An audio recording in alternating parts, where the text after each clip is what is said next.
आज की तारीख में जो हमारे कल को डिफाइन कर रहे हैं वो है हमारी younger generation, the youth of the country. और हमारी यूथ को जो लोग इन्फ्लुएंस कर रहे हैं आज की तारीख में, चलिए उनके बारे में भी थोड़ी यहाँ पर बात करते हैं। You know, that one way, that short way that we can grab their attention of the youth is by social media now. और आज की तारीख में वही अपील जो कि यंगर ऑडियंस तक पहुंचा रहे हैं अपनी पॉपुलैरिटी के साथ में, जो है उनका नाम है खान सर, जो कि आज हमारे साथ में यहाँ पर आए हुए हैं। इनकी जितनी तारीफ की जाए उतनी कम है। एंड प्लीज आइए सर, मुझे स्टेज पर ज्वाइन कीजिए। सब लोगों को मेरा नमस्कार। सबसे पहले तो मुझे ये बताइए कि घर पर भी अब आपके सारे रिश्तेदार आपको खान सर बोलने लगे हैं, आपका नाम बन गया है वो? हाँ, अब लगभग सब लोग यही नाम से बुलाने लगे हैं। मेरे साथ भी ऐसा होता है बहुत सारे लोगों के फ़ोन में, बिकॉज मैं रंगीली रुचि के नाम से रेडियो पर हूँ, तो रुचि नहीं रंगीली लिखा होता है। तो मेरे साथ में ये एक घटना हो गई, लेकिन आपके साथ में तो एक अच्छी बात हो गई है कि लोग आपको सर बुलाते हैं। कभी कभी हम लोग अपने प्रोफेशनल लाइफ में इस तरह से इन्फ्लुएंस हो जाते हैं, इस तरह से इन्वॉल्व हो जाते हैं कि लोग प्रोफेशनल लाइफ की वजह से ही जानने लगते हैं। बिल्कुल। तो वही हम लोग के साथ भी वही है। आपसे क्या सवाल पूछूं मैं? मतलब आप सबसे सवाल पूछते आए हैं, मुझे यहाँ पर थोड़ी शर्म आ रही है आपसे सवाल पूछने में। सवाल आपको पूछना है, आप हमसे कहिएगा कि हम क्या सवाल पूछे। हम लोग तो एक एजुकेशन के सेक्टर से थे जी। और जब हम लोग इसकी शुरुआत किए थे एजुकेशन में, तो हमें नहीं लगा था कि इतना एजुकेशन को हम लोग वर्ल्ड लेवल तक ले जा सकते थे। कहीं ना कहीं हमें भी इस चीज का दुख लगता था कि हमारी जो भारत का कल्चर था, हमारी जो संस्कृति थी, हमें विश्व गुरु कहा जाता था। दुनिया से लोग हमारे यहाँ पढ़ने आया करते थे। आज भारत से लोग जा रहे हैं। एक हमारा सपना है, पता नहीं कब ये पूरा होगा, कि बाहर से भी लोग यहाँ पढ़ने आएंगे और हम इस जन्म में इस सपने को पूरा होते देखकर ही जाएंगे। क्या बात है। लेकिन कुछ ना बहुत ही पिक्यूलर चीजें होती है जो कि टीचर्स करते हैं, जो एक क्लासरूम में होती है। जैसे कि आज की तारीख में अलाउड नहीं है, लेकिन हमारे ज़माने में तो चौक सीधा आगे से फेंक करके जहाँ पर हम बैठे हैं वहाँ पर निशानेबाजी लगाई जाती थी, या फिर get out of the class हो जाता था, या फिर नील डाउन होता था, या फिर मुर्गा बनाया जाता था, या फिर हैंड्स अप कर दिया जाता था। तो आप ये सब मिस करते हैं क्या? Why you take class? नहीं, ये तब होता ही है जब क्लास बोरिंग हो जाती है तब। हाँ। तो हम लोग की पूरी कोशिश रहती है कि क्लास में कभी बोरिंग फील ना हो। तो हम अपने टीचर्स के ग्रुप में भी एक बात ये बोलते हैं कि फिजिक्स का सबसे उटपटांग चीज होता है क्वांटम फिजिक्स। हम कहते हैं कि जो कभी पढ़ाई नहीं किया है, एक मजदूर भी अगर थक के आ रहा है, उसको भी आप इतने बेहतरीन ढंग से पढ़ाएं कि वो भी बोर ना हो, उसको भी समझ में आ जाए। तो इसके लिए आपको मेहनत करना पड़ेगा। और हम टीचर्स को भी यही कहते हैं कि जिस तरह से एक फिल्म डायरेक्टर मेहनत करता है 2 घंटे की फिल्म के लिए 2 साल, आप भी 1 घंटे के क्लास के लिए 5 घंटे मेहनत कीजिए, कोई लड़का नहीं सोएगा। और हम तो लड़कों को भी यही कहते हैं कि हम पढ़ाते हैं, तुम्हारे में दम है तो भूल के दिखाओ। वाह, क्या बात है। तो मैं आपसे जानना चाहूंगी कि YouTube, जिसके जरिए आप actually millions and millions of students तक पहुंच पा रहे हैं, YouTube एक शिक्षा का माध्यम इन इंडिया, ये जो एक टॉपिक है, इसको अगर आप थोड़ा सा इलैबोरेट कर पाएंगे, so that people also know, जो कि आज तक शायद आपकी क्लासरूम का हिस्सा नहीं बन पाए, उन्हें पता चले कि क्या किस लेवल का इम्पैक्ट है जो कि आपने भारत में जो विद्यार्थी हैं उनके ऊपर बनाया है। YouTube एक शिक्षा का माध्यम। देखिए, पहले एजुकेशन, अभी क्या हो गया, एजुकेशन एडटेक हो चुका है। Edtech in the sense education के साथ साथ आपको टेक्नोलॉजी को भी लाना पड़ेगा। अब शुरुआत में हम लोग भी इसको एडॉप्ट नहीं कर पाए थे। 2019 के टाइम पे जब हमें कहा गया कि अब थोड़ा सा ऑनलाइन बताया जाए, तो चूंकि हमारे पास पटना में हम एक सेंट्रिक थे, वहाँ पे सबसे बड़ा क्लासरूम था, तो हमें लगता था कि लड़कों को हम यही पढ़ा रहे हैं। लेकिन उस समय जिन लड़कों को जगह नहीं मिलती थी तो कुछ खड़े रहते थे, जिन्हें नहीं मिल पाती थी वो घर लौटते थे। बाद में जब कोरोना आया तो मजबूरी में हमको आना पड़ा यहाँ पर, और कोई रास्ता ही नहीं बचा वहाँ पे। तो हम तो जैसे पहले पढ़ाते थे वैसे अभी भी पढ़ाते हैं, लेकिन पहले क्या था, एक क्लासरूम तक लिमिटेड थे, और अभी क्या, यूट्यूब के माध्यम से हर जगह कोई भी देख सकता है। तो इससे कई फायदे भी हुए और कई नुकसान भी, मतलब फायदे ज़्यादा हैं। अब जो पढ़ने वाला है वो डिस्ट्रैक्शन से कैसे बचता है, इससे ज़्यादा फायदा स्टूडेंट्स को है। पहले क्या था, छोटे से क्लासरूम में टीचर्स उतना सिंसियर भी नहीं रहते थे। अरे 100 लड़के बैठे हैं, क्या दिक्कत है, अभी पूरी दुनिया देख रही है। और यही नहीं, जिंदगी भर वही रहेगा यहाँ पे। अगर कुछ भी अगर गड़बड़ निकला तो फिर तो पूरी व्यवस्था कर देगा। तो पहले के तुलना में पढ़ाई अब टीचर्स के लिए भी और मेहनत है, क्योंकि पहले तैयार करके आना है। पहले बोर्ड में ऐसे बना देते थे, अभी क्या है, स्क्रीन लगी रहती है, तो उस स्क्रीन पर क्या पीपीटी चलेगा, किस तरह के इमेजेज रहेंगे, वो पहले से लोड करने रहते हैं। तो ये लड़कों के लिए तो और बेनिफिशियल है। और यूट्यूब की एक खराबी है एजुकेशन के खास तौर पे, यहाँ की सर्वाइवल ऑफ द बेस्ट होगा यहाँ पे, क्योंकि यहाँ ऑप्शन सबके पास है, कोई भी देख सकता है, कंपेयर कर सकता है किसी और से। तो जब तक हम यूनिक नहीं देंगे, सबसे बेस्ट नहीं देंगे, तब तक वो चीजें लड़कों को अच्छी नहीं लगेगी। और हमारी भी कोशिश ये रहती है कि कोई भी टॉपिक पे अगर कोई क्लास हमारा देख रहा है, जैसे लेट सपोज अभी यूक्रेन और ये रसिया चल रहा है यहाँ पे, तो हमारी कोशिश ये रहती है कि उस क्लास को देखने के बाद उसके पास कोई डाउट ना रहे। इट मीन्स कि उस एक बार लेक्चर देख लिया तो उसका पूरा का पूरा सिस्टम पूरी समझ में आ जाना चाहिए। तो यूट्यूब भी एक अच्छा माध्यम है। इसकी एक और सबसे बड़ी खासियत ये है कि सारे लड़कों को शहर में बड़े सेंटर्स पे पैसे की कमी से नहीं बुला के पढ़ाया जा सकता। आज भी गरीबी की वजह से पढ़ाई छूट रही थी। तो ऑनलाइन में ये हुआ कि एक बार सेटअप कॉस्ट है, उस पर कितने लड़के पढ़ेंगे ये कोई लिमिट नहीं है। तो इससे क्या हुआ ना कि हम क्वालिटी एजुकेशन एकदम सस्ते में पहुंचा सकते हैं। हम 6 महीने का कोर्स 200 रुपए में पूरे गांव-गांव तक पहुंचा सकते हैं।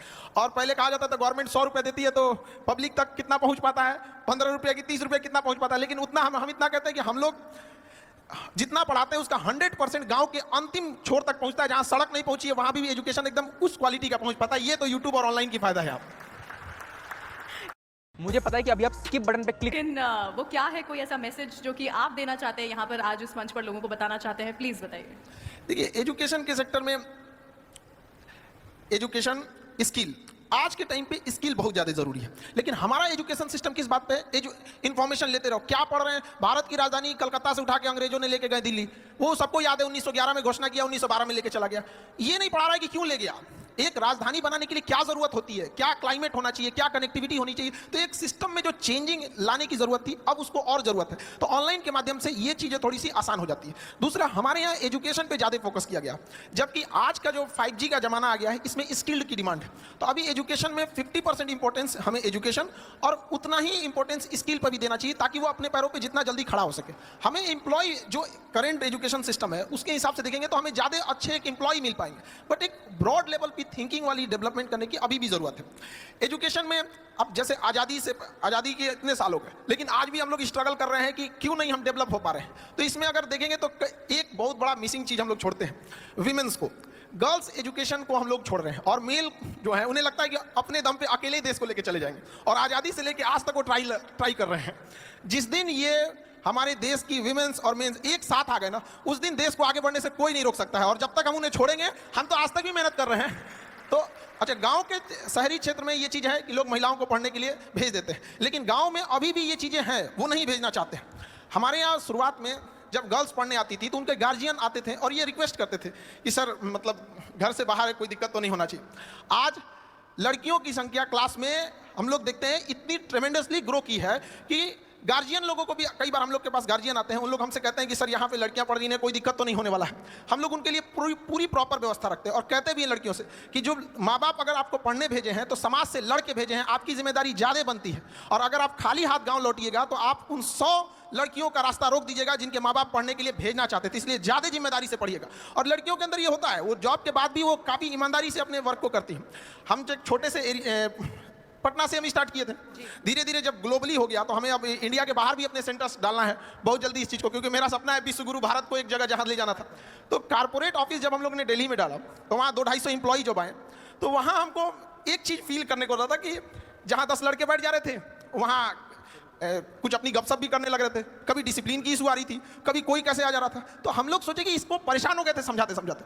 आप बिलीव नहीं कीजिए, बिना मेहनत वो सॉल्व हो गया एक दिन के अंदर। हम लोग ने 15 के बीच में ना एक गर्ल्स को रख दिया।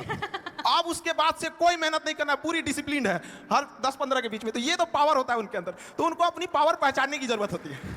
कई बार ना वो इतनी फ्रस्ट्रेट कर दिया जाता है उनको ना कि वो जिस लड़ाई को लड़ना चाहती है वो उससे भटक जाती है, क्योंकि उनको ना उनका अपनी शक्ति, उनके अंदर पावर है। जिस तरह से जामवंत की जरूरत थी हनुमान जी को उनकी शक्ति बताने के लिए, उस तरह से महिलाओं को भी अपनी शक्ति पहचानने की जरूरत है। और जिस दिन क्लास में, हम तो यही कहते हैं, जिस दिन किसी शिक्षण संस्थान में, एजुकेशन वाले में जितने लड़के हैं उतनी लड़कियां हो जाएंगी, तो फिर ज्यादा दिक्कत नहीं आने वाले कुछ समय में देश अपने से बदला हुआ नजर आने लगेगा। क्योंकि शिक्षा ही एक ऐसा जगह है, एक ऐसा हथियार है जिससे हम हर तरह की कुरीतियों से लड़ सकते हैं।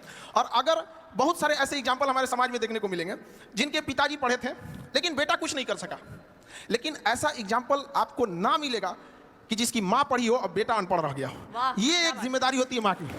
हमको अभी भी याद है जब हम लोग पढ़ाई करते थे, मेरा कुछ अभी स्टूडेंट लाइफ में थे, तो मेरी मम्मी के पेट में पथरी था। तो वो डॉक्टर कह रहा था कि इसका इलाज करा लीजिए, बहुत रिस्की हो सकता है। लेकिन मेरी मम्मी कही कि नहीं, ये पैसा दे देंगे ना तो मेरा बेटा पढ़ेगा कैसे। उस पत्थरी के पत्थर लेके मेरी मम्मी ने मेरा फीस भरा था। और हमको आज भी याद है कि हमको ना जब एग्जाम में हम लिख रहे थे तो मेरा ना वो हाथ कांप रहा था कि हमको किसी भी तरह से सक्सेस होना है, वरना हम अपनी माँ के लिए जिम्मेदार हम ही होंगे।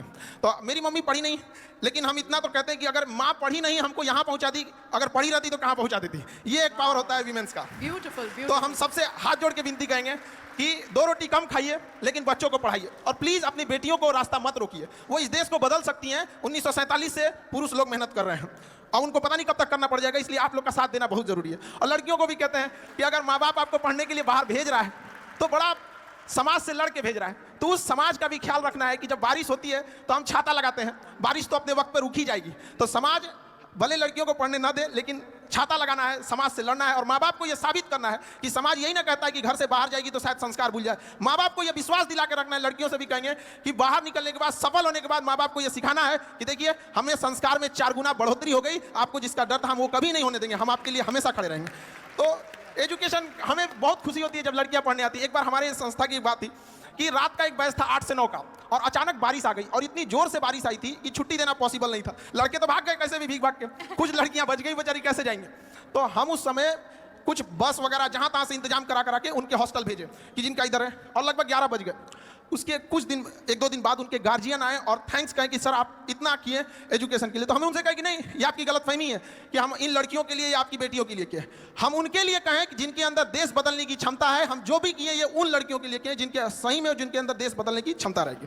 तो एजुकेशन के लिए हम जरूर कहेंगे कि इस जगह में थोड़ी सी कमी होती है, तो लड़कियों को आगे जरूर बढ़ाया जाए। मैं मतलब आई डोंट हैव वर्ड्स, शब्द नहीं है मेरे पास यहाँ पर अब कुछ कहने के लिए। आपको कितने एम्प्लॉयज़ हैं अब आपके पास, मैं बता रहे थे?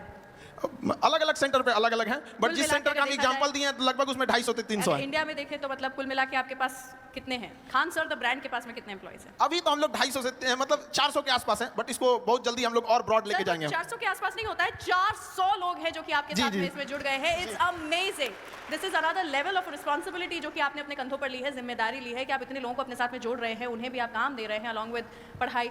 It's beautiful. आपने मुझे जो आज इंस्पायर किया है मैं बता नहीं सकती हूँ। This is going to go a very very long way. Thank you. और जो 2 आंसू मुझे यहाँ से बैठ करके, खड़े होकर के आपकी आंखों में दिख रहे थे, वो भी मुझे हमेशा याद रहेंगे। Thank you so much. Thank you, thank you, thank you. और वो 2 आंसू मुझे यहाँ से बैठ करके, खड़े होकर के आपकी आंखों में दिख रहे थे, वो भी मुझे हमेशा याद रहेंगे। Thank you so much. Thank you, thank you, thank you. Corporate social responsibility की जब बात आती है तो बहुत बड़ी जिम्मेदारी हो जाती है, क्योंकि महज ये एक पैसा और फंड रिलीज़ का नहीं, बल्कि एक समाज में सकारात्मक बदलाव लाने की बात होती है। CSR फंड की अगर जो हम बात करें तो सबसे ज़्यादा CSR फंड होता है वो एजुकेशन में खर्च होता है, दूसरे नंबर पर हेल्थ आता है, और इसी तरह से तमाम बहुत सारे सेक्टर्स हैं। एजुकेशन की बात हो और खान सर का नाम ना हो तो ये हो ही नहीं सकता। The CSR journal excellence award के मंच पर खान सर बतौर यूथ आइकॉन इनको नवाजा गया। हमारे साथ खान सर मौजूद है। सर, एजुकेशनिस्ट हैं आप। CSR और एजुकेशन को बिल्कुल अलग से नहीं जोड़ा जा सकता, मतलब इसको अलग नहीं किया जाता, इसको जोड़कर ही देखना जरूरी है। सर, कैसे और क्या? देखिए, सबसे पहले तो जो आपका ये CSR जनरल जो आप लोगों ने इधर ऑर्गेनाइज़ किया, ये सबसे सैल्यूटेबल वर्क है आप लोग का, क्योंकि जो कंपनियां इतने हैवी टैक्स रेट, देखिए GST, इनकम टैक्स, इन सब के बावजूद अगर कोई अपने उसमें से CSR के लिए अलग से फंड निकाल रहा है, इट मीन्स वो उसके लिए भी उसको आप लोगों ने जो अप्रिशिएट किया, ये बहुत बेहतरीन काम है। और जो CSR फंड को जो एजुकेशन की ओर ले आया जा रहा है, इसमें से वुमेन एजुकेशन है, जो महिलाओं के लिए एजुकेशन है, और खास करके रूरल एरिया में इसमें फंड करने की काफ़ी ज़्यादा ज़रूरत है। सर, एजुकेशन में आप काम करते हैं, आप कुछ अपील करना चाहेंगे कॉर्पोरेट के साथ कि कुछ आपके साथ कुछ वेंचर हो, कि क्या क्या अपील करेंगे?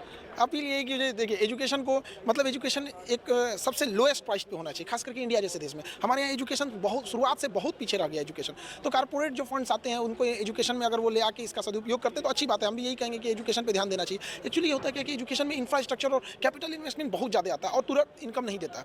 वो उसका आउटकम बहुत लंबे समय बाद दिखता है। अगर कोई यूनिवर्सिटी है या कोई कॉलेज है, कोई इंस्टीट्यूट है, तो कम से कम उसको 5-10 साल मेहनत करना पड़ेगा, तब उसका एक आउटकम दिखेगा। तो इस वजह से बहुत सारे लोग ना, जो कम समय में आउटकम चाहते हैं, वो लोग इससे भागने लगते हैं। तो एजुकेशन को भी, इस CSR को भी इस सेक्टर में एक और बेहतरीन ढंग से देखने की जरूरत है। सर, एजुकेशन की बात करें तो सिर्फ यही होता है कि किताबी पढ़ाई, स्किल डेवलपमेंट भी एक एजुकेशन होता है जहाँ पर CSR का अच्छा खासा फंड इस्तेमाल होता है। सर, इसको और बाइफरकेट कैसे किया जाए ताकि CSR का जो पैसा है वो बहुत अच्छी तरह से यूटिलाइज किया जा सके? मतलब एजुकेशन में क्या क्या हो सकता है? देखिए, एक एजुकेशन में ना आप देखिएगा ना, तो हमारे यहाँ जो रिच फैमिली है उसको तो पैसे की कोई प्रॉब्लम नहीं है, तो उसके लिए स्किल वगैरह नहीं, वो बेहतरीन ढंग से अपना एजुकेशन देते जा रहे हैं। लेकिन एक जो lower than middle class family, उनके लिए ना रोजी रोटी है, वो कन्फ्यूजन में हो जाता है कि हम कमाए कि पढ़ाएं बच्चों को। तो वैसे लोगों के लिए स्किल बहुत ज़्यादा ज़रूरत होता है, ताकि वो अपनी मिनिमम ज़रूरतों को अपने स्किल के दम पे अर्न कर सके, और बाकी वो अपने नॉलेज और आगे स्किल और चीज़ों को निखार के आगे बढ़ सके। तो 50% एजुकेशन पे और 50% स्किल पे, दोनों साथ रखना चाहिए ताकि दोनों एक साथ पैरेलल हो सके। सर, आप रिमोट इलाके से आते हैं, आप ऐसे देश की जनता को रिप्रेजेंट करते हैं जो यूथ है। एजुकेशन आपके लिए एकदम से आपको बिना इससे जुड़ा कर ही देखा जाता है। सर आपसे ये सवाल है कि आपको नहीं लगता कि CSR का जो पैसा होता है या CSR एक्टिविटीज़ होती है वो चुनिंदा जगहों पर ही होती है, जो रूट कॉज है CSR को उसको लेकर कहीं ना कहीं इसको ज़्यादा करने की ज़रूरत है? हाँ, अब CSR का फंड कौन किस एरिया में लेके जाता है ये तो हम लोग के कंट्रोल में नहीं रहता है, लेकिन हाँ एक है कि डिजिटलाइजेशन जब से हुआ है 5G या फिर डिजिटलाइजेशन की वजह से उससे एक फ़ायदा हुआ है कि जो रिमोट एरिया थे वहाँ तक एजुकेशन अब अच्छे से पहुँच चुकी है, और डिजिटल होने से एक फ़ायदा ये हुआ है कि मतलब लो कॉस्ट में एजुकेशन एफोर्ड हो सकती है। अच्छा सर मैं आपका वक्त ज़रूर ज़्यादा लूँगा क्योंकि आप पकड़ में जल्दी नहीं आते और बहुत सीमित और बहुत कंजर्वेटिव आंसर आप देते हैं। आपसे जानना चाहेंगे बहुत सारी चीज़ें, मेरी बहुत जिज्ञासा और मैं बहुत दिनों से आपसे बहुत सारे सवाल मेरे हैं उनसे जानना चाहूँगा। सर आपकी जीवनी, आपका जो संघर्ष है उसे दुनिया जानती है, दुनिया जग जाहिर है वो सर, लेकिन उस जीवन और उस संघर्ष के पीछे के बाद जो मजबूती आपको मिली है उसके बारे में मैं चाहूँगा कि उन सब चीज़ों के बारे में आप हमारे सिर्फ संक्षेप में बताएं।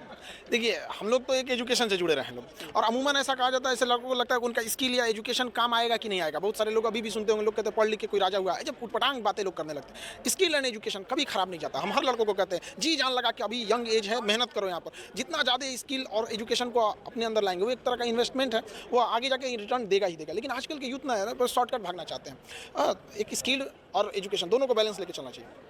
सर सब लोग खान सर कहते हैं, आपका नाम लोग आपके नाम मतलब जानने के लिए लोग कंपटीशन लगाए कि खान सर का नाम इतना इनाम पाओ, नाम तो बता दीजिए सर। ये नाम में क्या रखा हुआ है? देखिए इंसान को अपने काम से प्रोफेशन बाय प्रोफेशन जाने जाना चाहिए यार, किसी को भी नाम से किसी। हमारा काम एक शिक्षक का काम क्या होना चाहिए? पढ़ाना। पढ़ाई में अगर किसी को कंप्रोमाइज़ हो या दिक्कत है तो उसके लिए हम क्या है उत्तरदायित्व हमारा बनता है। यहाँ पे पर्सनल चीज़ों में उतना हमको ज़्यादा दिलचस्पी नहीं रहती। हाँ पर्सनल चीज़ों में आप एकदम से कतराते हैं, लेकिन एक चीज़ आपसे जानना चाहूँगा, आप ऑनलाइन सारी चीज़ें करते हैं, बच्चों को पढ़ाते हैं, वो मिस करते हैं क्या? वो बच्चे जब अपना ध्यान नहीं देते तो चौक फेंकना या फिर बच्चों का टेंशन पाना, वो कैसे संभव हो पाता है? वो टेंशन ही नहीं मिल पाता ऑनलाइन? हम लोग ऑनलाइन ऑफलाइन दोनों हाइब्रिड मूड में रहते हैं। जब ऑनलाइन की बात आती है जब ऑनलाइन देखिए धीरे धीरे एक्सपीरियंस आ जाने के बाद ना चीज़ें हैंडल हो जाती है, और पढ़ाते पढ़ाते इतना अनुभव हो जाता है कि कहाँ पे स्टूडेंट को प्रॉब्लम आएगा, किस टॉपिक को तेज़ी से निकालना चाहिए और कहाँ थोड़ा सा ब्रेक लेना चाहिए, तो धीरे धीरे अनुभव हो जाता है।